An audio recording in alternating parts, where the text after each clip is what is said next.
I don't know who made the agenda, but usually, appreciate you, brother. Bless you. Bless you. Proud of you, man. Proud of you. Brother Todd, after you go after a pastor, only a couple things happen. You get dismissed or they pass the plate. So I'm not sure which one you guys want to do, but you know, I gotta follow up to that. So again, I appreciate you guys. Thank you for giving me an opportunity to share a little bit about myself, our movement, our platform, and what we're doing a little bit here. Anytime I get the opportunity to share, it's always an honor. Obviously, and being in the midst of some great folks here and some leaders, get the opportunity to make some decisions, to make some things move. I truly appreciate that, and you know, getting a chance to be on this high floor, and you know, almost feels like I'm presenting in the clouds, right? I've done a lot of presentations in my day, but none from the clouds, right? And what's, you know, really unique as I kind of look out of these windows, I literally can almost see where I grew up.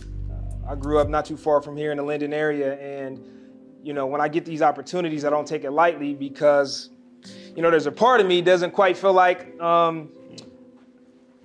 I should be in front of you guys. You know, I grew up in Linden, not too far from here. My story probably some of you can relate to. Some of you probably serve folks that have a similar upbringing to me, and I'll just kind of tell you a little bit about, you know, my story as we dive into here. But when I was 9 years old, I was playing outside. Me and a couple of buddies of mine, we were playing a game called King of the Hill. Anybody remember that game, King of the Hill? Playing that game, King of the Hill, and a couple of buddies of mine were playing this game, King of the Hill. Now, my neighbor's father, he came out while we were playing the game. He came outside. He said, "You boys, you gather around. I want to ask you a question." So we did. We gathered around. And he said, "You boys, you tell me what you want to be when you grow up." So he looked to his son first, and his son said, "I want to be a doctor." Oh, that's good, son. He looked at my buddy next. Now, me and my buddy, we had these dreams of going to the NBA together. Before, I'll talk a little bit about football. Before I played football, I used to, you know, think I was going to the NBA. And this was the, you know, the 90s, the era of the Bulls and Michael Jordan and Scottie Pippen, right, winning championships galore. So me and my buddy, we thought we were going to the NBA, playing on the same NBA team. So he asked my buddy, he said, "What do you want to be?" My buddy said, "Man, I'm going to the NBA." Threw up his hands. He said, it's one hell of a dream, man. So then he looked at me, right? It's my turn. So now me and my buddy, obviously we just talked about going to the NBA. We're playing on the same NBA team, but there's one thing you cannot do when you're 9 years old. You can't copycat. So I think about it for a minute. I said, I want to be a lawyer. And my neighbor's father looked at me square in the eye and said, "Boy, you ain't going to be nothing." So I couldn't imagine why a grown man would tell a 9-year-old boy, "You ain't going to be nothing." And I don't know if he said those words because I didn't have a father around to this day. I have no idea if my father's alive or not. Don't know if he said those words because my mother wasn't around. She was addicted to crack cocaine. Don't know if he said those words because I was raised by my grandmother in inner city and, you know, probably should have just been another statistic. But he said those words, "Boy, you ain't going to be nothing." Eyes began to fill up with tears. Ran back to the house. I turned around. I gave him one of these. You know.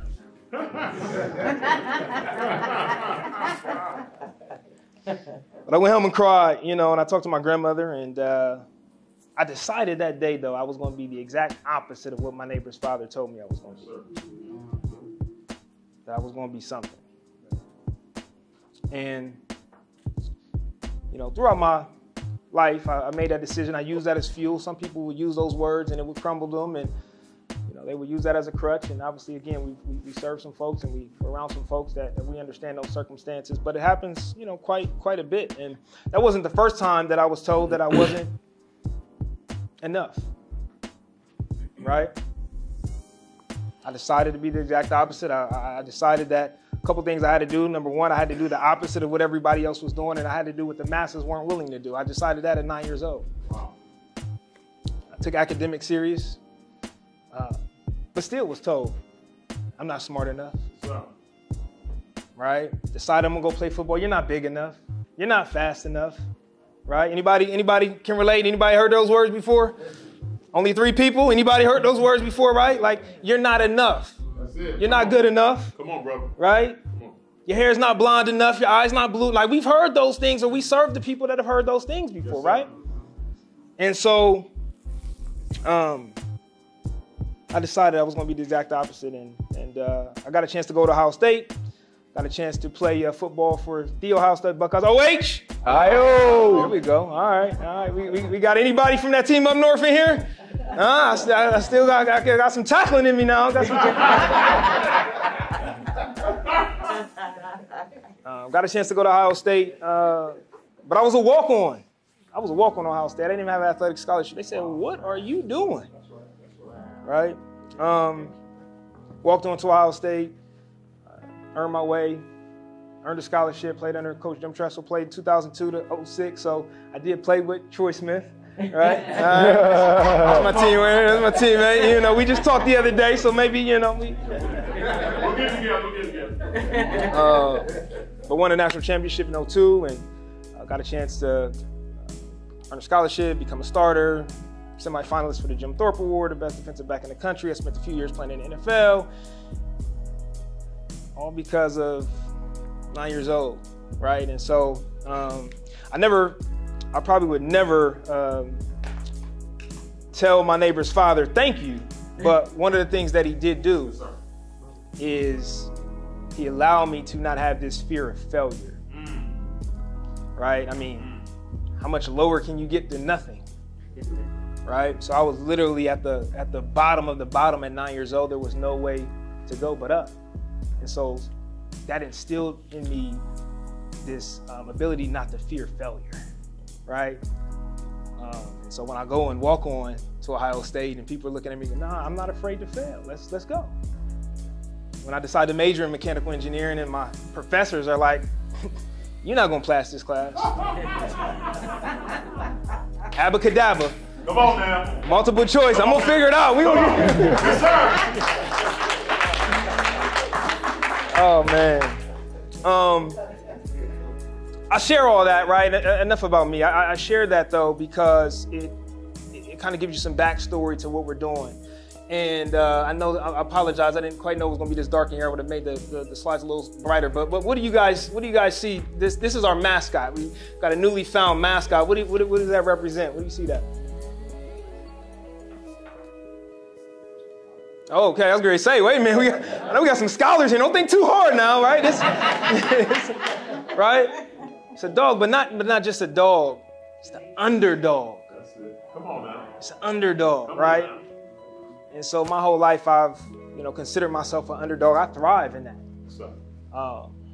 And I think the people that we serve could also be categorized as underdogs. And so our platform and who we're serving and the work that we're doing is literally for underdogs in this community, in this great state, in this country. And so if you give me a few minutes, I would love to share exactly what we're doing here. So Clean Enterprises is a brand that we've created to serve these underdogs. The Clean Way is our pilot program. I got an opportunity to be introduced to Executive Dent here, and we decided to take on this pilot program here, and I'm going to share a little bit about what that is in just a moment. But our slogan, our mantra, our mission, if you will, the #1 business community for restored citizens. #1 business community for restored citizens, and obviously concentration on fathers here. So if you kind of follow along with me here a few minutes, we'll dive into it. So we started in 2017. I get an opportunity to do a lot of professional development, executive coaching, right? I play football, and there's so many great things that we can glean from the sport of football and lessons that we've learned, and I get a chance to share that across the country with executives all across this great nation. And so in 2017, we actually were asked to do some professional development for our court system. So Franklin County courts, they said, hey, listen, we want you to come in. Some of the judges, some of the administration staff, some of the executives, the probation heads, they said, we need some training. We came in, we did some training. They said, wow, we need to get this down, some of this information down to the offenders, right? And so at that time, we did some pilot programs. We saw a need, we saw a gap. We saw that some of the things that I've learned on and off the field, right, translate into the lives of others, right? And so we said, how can we bring some of this information to this demographic, to this group of people? And so we started in 2017. That's now almost 6 years ago. If you'd have told me 6 years ago I would be in the correction space and I would be dealing with inmates or residents as we call them, I would have probably thought you were crazy, but here we are, right? So we developed our own CBT-based curriculum. So CLEAN, as the foundation, is an acronym: choices, leadership, energy, attitude, and now. Right? You want to get clean, you want to stay clean, physically, mentally, emotionally, spiritually, financially, right? All these LLY words, like CBT-based curriculum. You gotta be clean. You gotta start making the right choices. Got to become a leader about yourself. You got to have the right energy around you, among you at all times. Got to have the right attitude, the one thing that you can control no matter what. And then you got to start doing things right now, right? Stop waiting, stop procrastinating. There's some things that you can do right now. Even if you're behind bars, you're incarcerated, there's some things you can do right now to put yourself in a better place. And so we started a CBT-based curriculum. We developed our own curriculum, serviced about 2,500 residents around the state. Really, understanding during this time the needs and the gaps, right? We can go and provide this curriculum. We can go and provide this motivational, inspirational messages and things of that nature. But at the end of the day, a lot of times those tangible pieces are still missing, right? Oh, I feel good, but what happens when the doors are released and I walk outside, right? Like, where are the things that I need to actually survive and be successful in life? And so we understood that, and really we're trying to, put these other pieces in place, right? Housing. You have to have a stable housing environment, or more times than likely, you're going to recidivate, right? Financial stability, right? Got to have earn a substantial, wage, or more times you can go back to what you're going to. So, we really were working hard to try to bring some of these pieces to fruition. And of course, COVID happened, right? We all understand COVID. And so, our work obviously was going inside of these institutions. That got scaled back a little bit, but it allowed us to kind of reframe the way we delivered and reframe some of the things that we were looking at. And at that time, we said, okay, listen, if we cannot physically provide a job, right? If we cannot physically provide housing, what's the next best thing that we can do? And we really went down this rabbit hole in this road of financial education. We said, if we can't actually provide that to you, what's the next best thing that we can do? Financial education. So we implemented this financial education piece into our curriculum. We said, listen, if we can't provide you housing, well, let's try to figure out how we can provide this financial education piece to you. And we started with this whole notion of credit, right? That's the foundation, because a lot of the folks we serve don't understand that world. And just in general, we've probably heard the term cash is king. Well, cash isn't king in my world. Cash flow is king, right? Well, how do you get cash flow? The best way to do it, the smartest people, they use other people's money to purchase assets that produce cash flow, but a lot of it is based around credit. Our people don't understand that, right? And so we said, okay, well, let's bring a foundational element of that, because if you go and try to go get an apartment, what's the first thing they're going to do? They're going to run your credit, right? You need to get a job, or you're going to need to get a car to get to your job. What's the first thing they're going to do?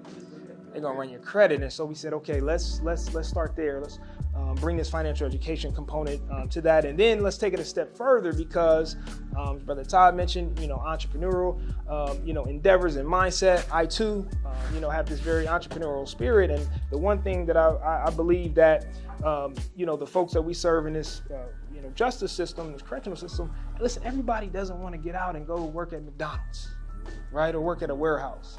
And, I think one of the things that is not emphasized as much is entrepreneurship, right? And I'll tell you what, there's some smart people that's sitting behind bars. They've done some things that if they just had the right product, they may be in a different situation, right? And so we said, well, let's introduce this financial education piece. Let's introduce this business structure and system, and not for everybody, but for the right person. Let's try to change the mindset and put them in a position to do that. So Our mission here is pretty straightforward. Our mission is to help 1,000 formerly incarcerated fathers become business owners. I got some pieces that I can pass around. I know it's a little dark in here, but we'll have some trinkets and things up here you guys can check out afterwards as well too. But here's our curriculum, right? Our clean curriculum that we started with, our foundation piece. If you guys want, you guys can kind of look at that. Here's our curriculum, financial education piece, our credit guide, our Hackett guide. All right, so you guys can kind of take a look at that. And here's our business structure guide. Okay, so these are the pieces and the tools that we use to literally change lives and put people in a better spot, right? So those are a couple tools you can pass that along. And then let me see this right here. Also bought a copy of my book, Waiting to Fail. So 10 years ago, I wrote this book, and I used to have a lot longer hair. I was, that's why you had the curly hair, I had the dreads. Neither one of us could maintain it, right?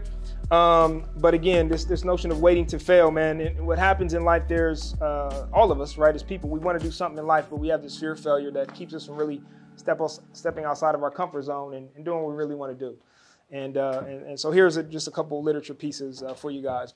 Again, our mission, connecting with Director Kent here, we said, hey, let's create this pilot program, a project to focus on these fathers that are incarcerated.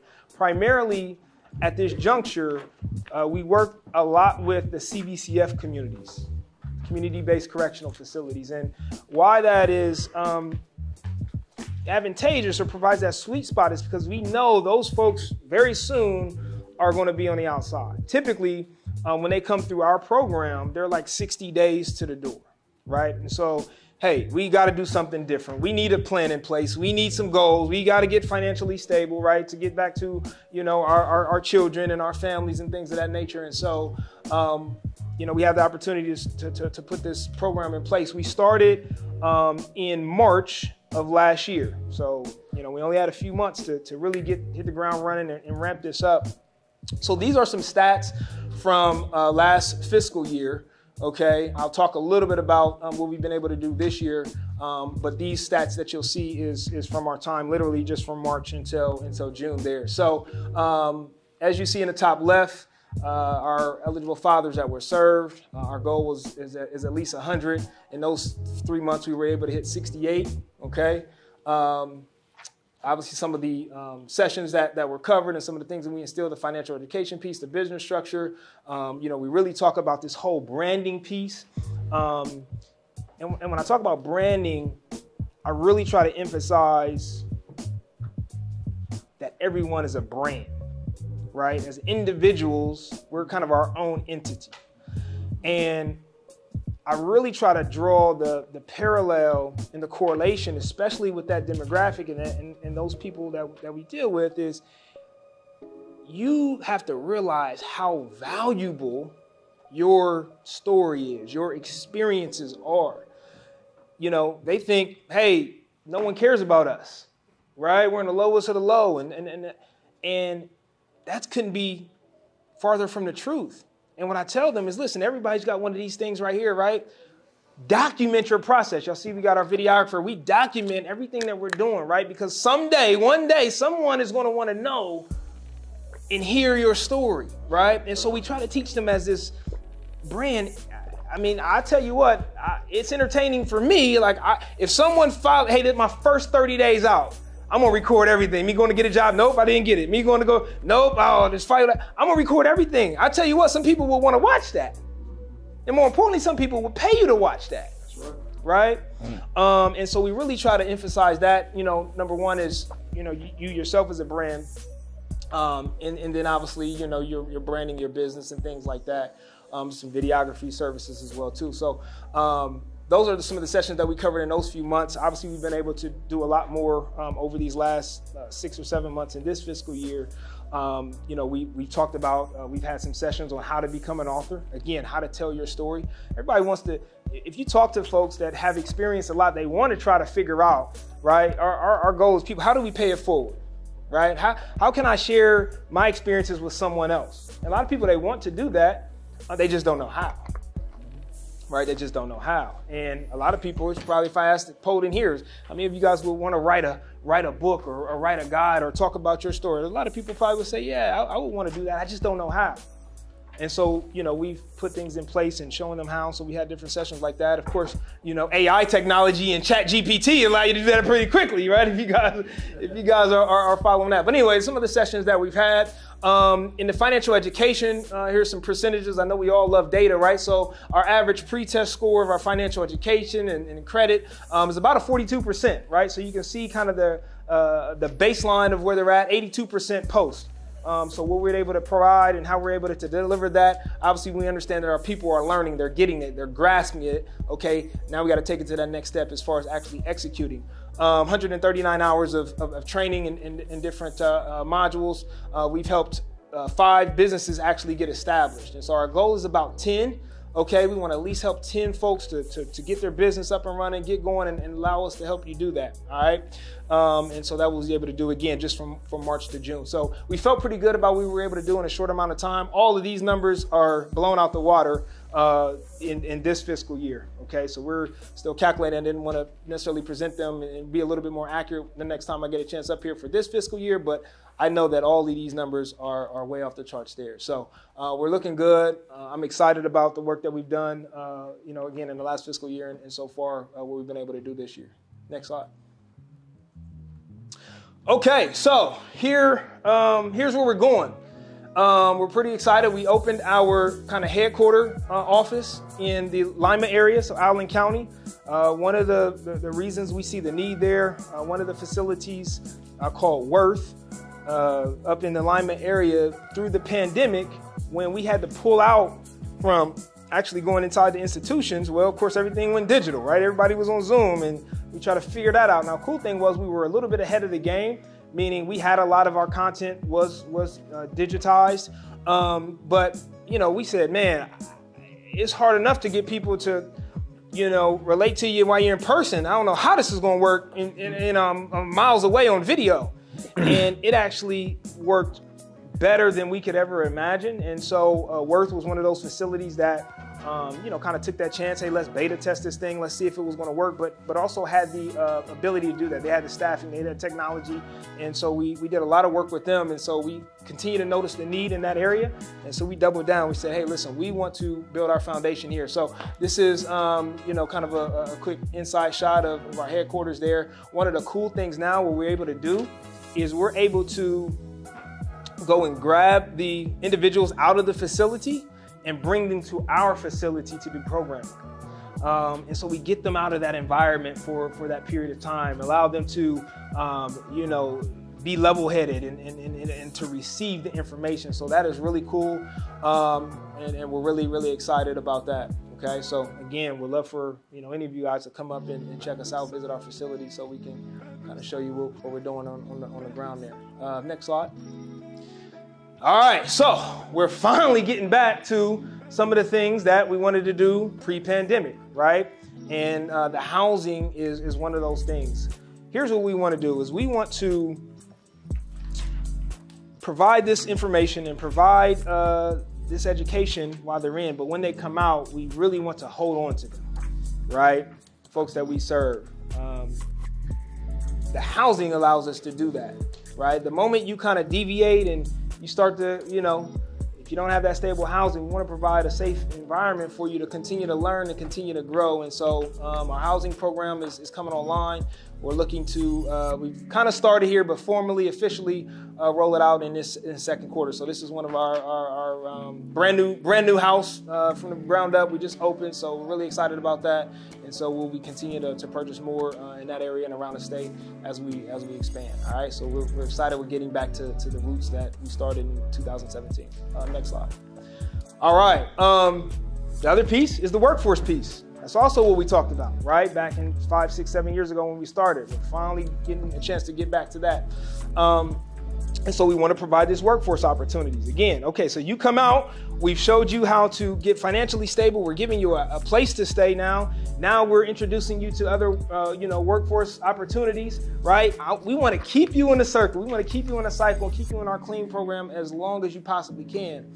And so we have some different workforce pieces that are coming online. for any of you, right, that can think of opportunities, workforce opportunities for the men that we serve that are coming out, please connect. Let's connect. Let's touch base, right?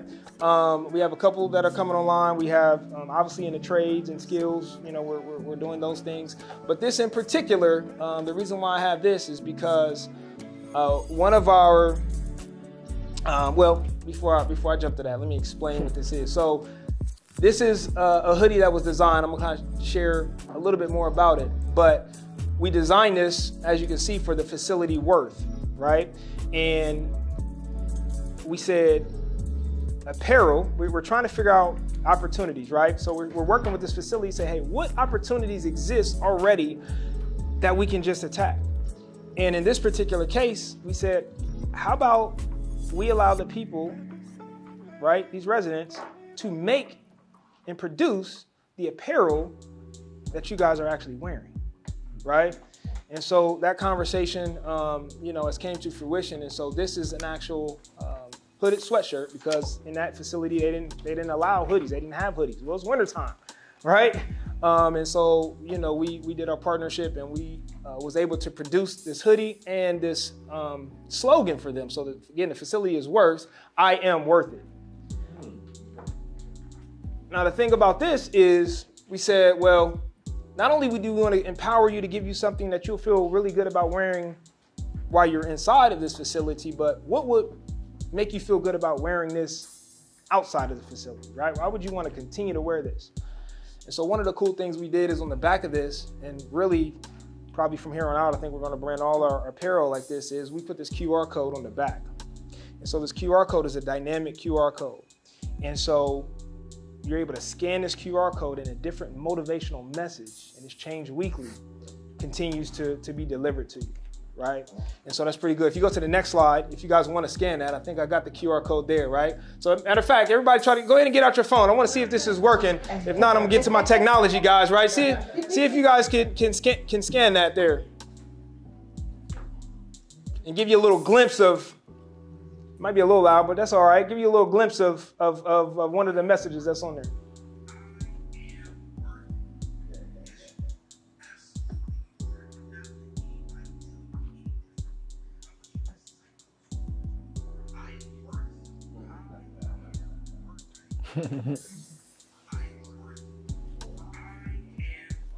Yeah.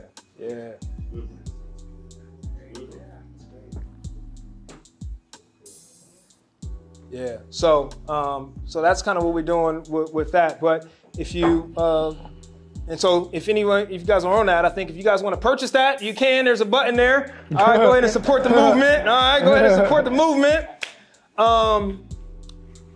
But no, you're fine. You can actually go forth there. Here's our website. We have a bunch of information here, some testimonials.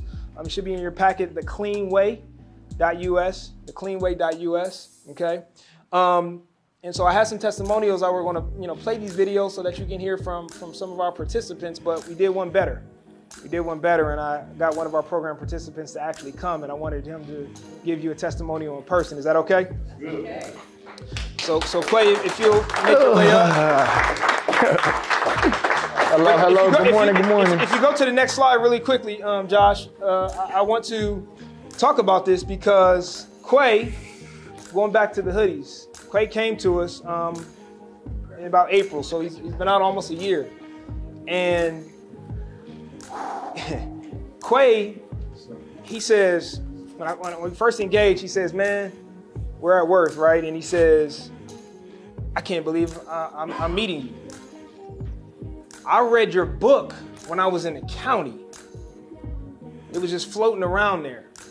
I was inspired, and I said, man, I gotta meet this guy.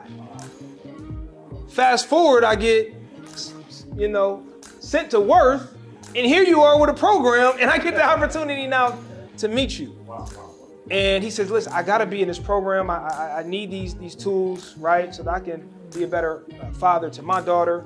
And I knew right then from the moment we met, I said, man, there's something special about you. We're gonna make this happen. Quay has got now been released, like I said, since April. and has been rocking with us. It's not easy. Every day is a challenge. Every day is a struggle. Definitely. Right? But when he came to us, he has a passion for fashion and entertainment. Right? And so we've done some things, we've done some music, videos, we'll let y'all see some of the other cool things that we've done. But Quay was the inspiration for us to go to the facility to build a partnership with the apparel because of his fashion interest. And so we created his business and modeled the business around the fashion that helped produce the hoodies as you saw. So now Quay is responsible for producing the apparel in the facility that he, once was incarcerated. And so with that being said, again, we couldn't be more proud of, how far Quay has come. We know he's still got a long way to go, but, I've told him from day one, listen, we're going to be here, right? And, we just literally came back from Orlando. It was a conference in Orlando, a national conference, ACA, American Correctional Association, and we actually were a vendor there. We kind of represented ourselves. And it was very eye-opening. It was our first time at that national conference, but it was very eye-opening. 90% of the vendors had products and services that I would call accommodating, right? Here's some new beds for you. Here's a new toilet. Here's some better food for you. Let's make your stay, more enjoyable, which is fine. But there weren't a lot of programs that say, hey, let's help you when you get out. Let's help you not to come back here. And so it was, we can talk about the system, right? But there's a lot of people and a lot of companies and a lot of livelihoods that depend on the people being there. That's it.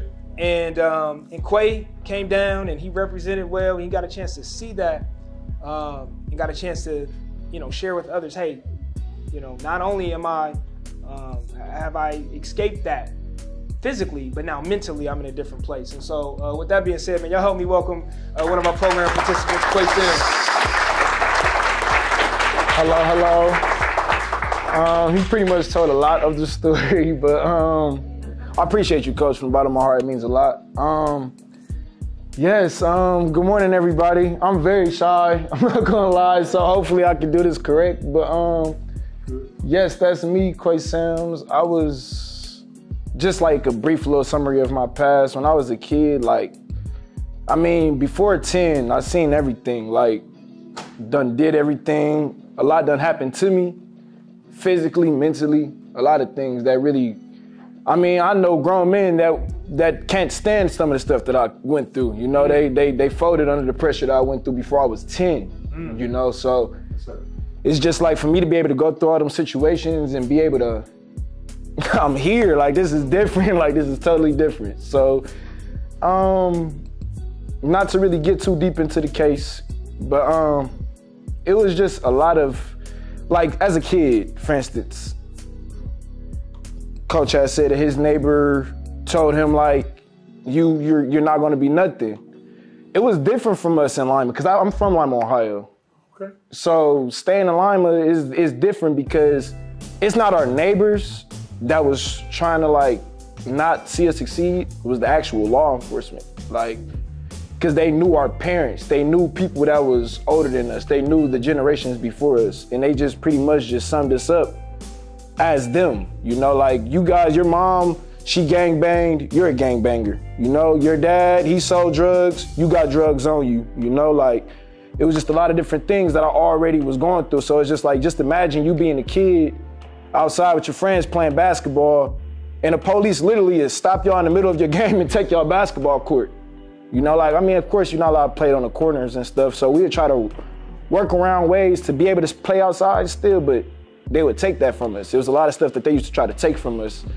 And it really led us, in a direction that they already put in the middle of us, that's just what it was. So, to sum it up, like I said, in the county, library card come in, it was Wednesday.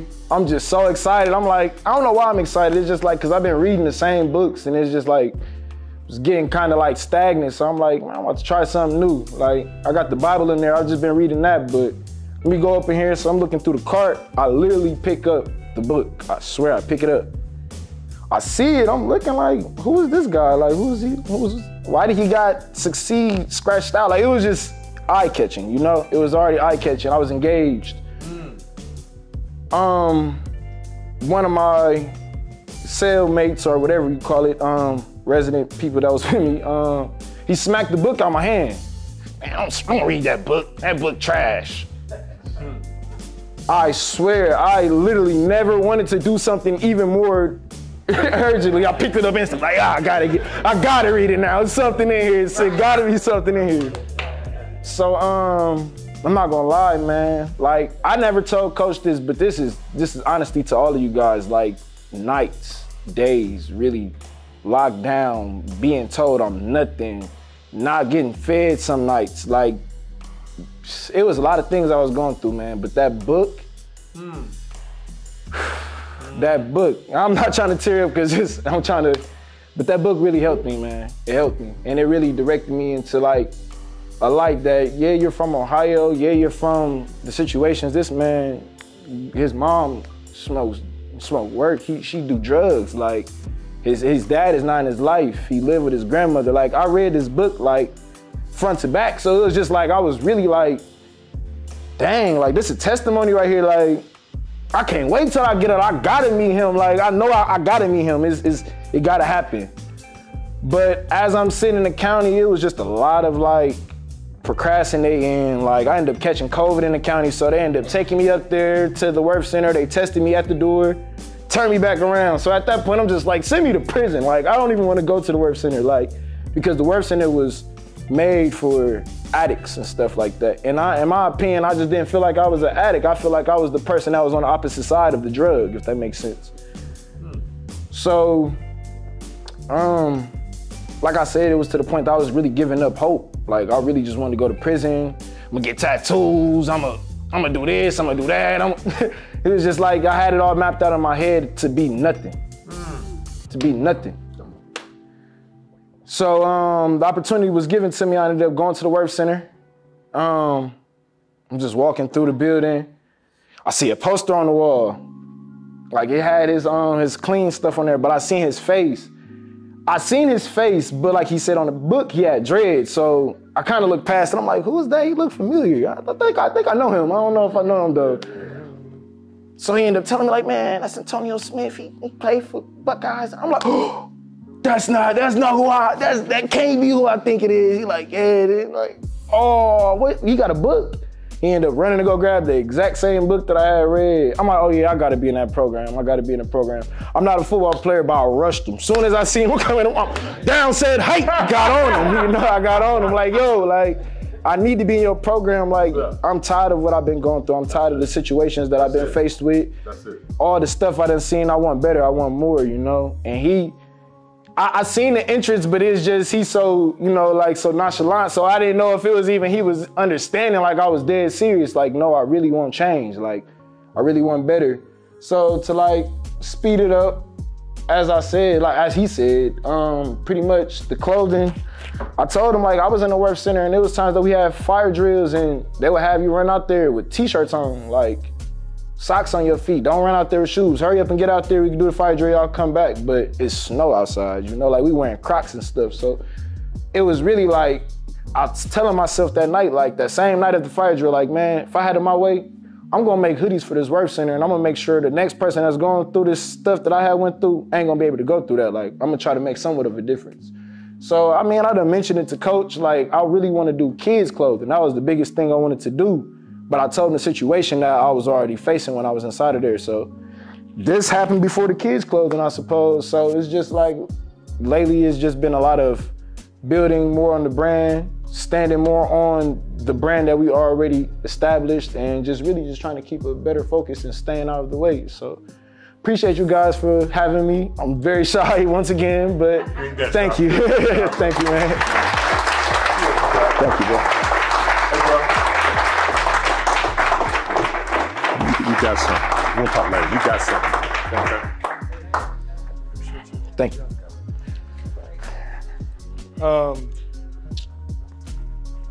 I wear these pair of gold pants. You guys know what this means, right? Thank you. I got a few of them. I gave quite a bit of them away to my my grandmother and the important women in my life, but I wear these pants, and the premise of these pants were, Ohio State at one point was getting torched by the team up north for quite some time, and Coach Smith, rallied the troops and said, listen, guys, they put their pants on one leg at a time like we do, right?